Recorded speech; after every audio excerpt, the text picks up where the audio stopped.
សួស្តីអ្នកទាំងអស់គ្នាជួបជាមួយខ្ញុំនៅវីដេអូថ្មីមួយទៀតហើយថ្ងៃវីដេអូនេះគឺខ្ញុំវីដេអូនឹងដែរគឺខ្ញុំជិះទៅធ្វើការនៅព្រឹកដែរហើយនៅតាមផ្លូវដូចបងប្អូនបានឃើញអញ្ចឹងវារៀងវាមិនញញ៉ៃណាស់ណាទេវារដងជិះទៅស្ទះខ្លាំងមែនទេហើយវាធម្មតាទេនៅទីក្រុងហើយគេចេញទៅធ្វើការយើងក៏ចេញទៅធ្វើការដែរអញ្ចឹងណាបើថ្ងៃសៅរ៍ឬក៏ថ្ងៃអាទិត្យអាហ្នឹងរៀងឆ្លាស់រំយងថ្ងៃបន់ជាតិអីចឹងទៅសិស្សនិស្សិតអីអ្នកធ្វើការអីគេឈប់សម្រាកអញ្ចឹងអត់សូវមានធ្វើចរាចរណ៍តូឡានអីនៅតាមដងផ្លូវច្រើនទេអញ្ចឹងការធ្វើដំណើររបស់យើងពេលយើងចេញទៅថ្ងៃអាទិត្យឬមួយក៏ថ្ងៃសៅរ៍ថ្ងៃឈប់សម្រាកអីហ្នឹងគឺយើងជិះមកទីក្រុងយើងជិះតែអញ្ចឹងណាហើយខ្ញុំនឹងបន្តថតវីដេអូ POV ដាក់កាមេរ៉ានៅពីមុខចឹងជារៀងរាល់ថ្ងៃទុកឲ្យបងប្អូនបានមើលនៅតាមដងផ្លូវនៅតាមផ្លូវនៅទីក្រុងភ្នំពេញចឹងហើយនៅឆ្នាំ2026នាងគឺខ្ញុំនឹងបន្តថតនឹងផុសជារៀងរាល់ថ្ងៃបានហើយបងប្អូនបានមើលសង្ឃឹមថាអ្នកទាំងអស់គ្នានឹងចូលចិត្តហើយជួយចុច Subscribe នៅ Channel ថ្មីរបស់ខ្ញុំមួយនឹងផងដើម្បី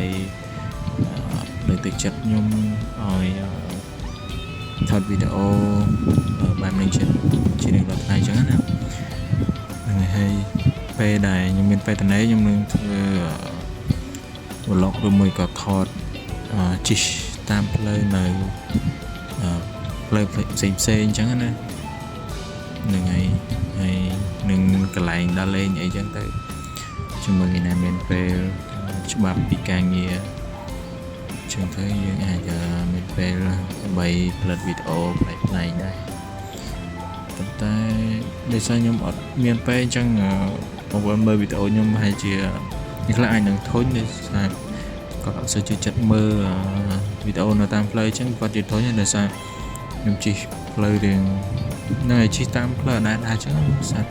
យើងជិះតាមនឹងទៅវាចិត្តណាមួយវាយើងបញ្ញាប់ទៅធ្វើការដែរអញ្ចឹង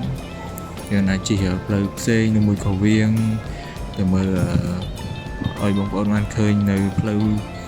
ផ្សេងទេដោយសារវាវៀងឆ្ងាយហើយវាខាតពេលយើងទៅធ្វើការដែរអញ្ចឹងដោយសារនេះមិនយើងមានតនេហើយជិះដើម្បីធូរឲ្យបងប្អូនបានមើលពីទស្សនវិជ្ជាឬក៏ចរាចរណ៍នៅក្នុងពេញទេអញ្ចឹងនេះជាផ្លូវខ្ញុំទៅធ្វើការអញ្ចឹងហើយខ្ញុំកាត់ខ្លះកន្លែងណាដែលរៀងញញ៉ៃអញ្ចឹងហើយខ្ញុំក៏មានពេលធ្វើវាឲ្យល្អដែរអញ្ចឹងខ្ញុំចង់ចាប់ផ្ដើមពីអ្វីដែលខ្ញុំអាចធ្វើទៅបានអញ្ចឹងណាហើយសង្ឃឹមថាអ្នកនរគ្នានឹងចូលចិត្តនៅ channel របស់ខ្ញុំអូខេបាយបាយ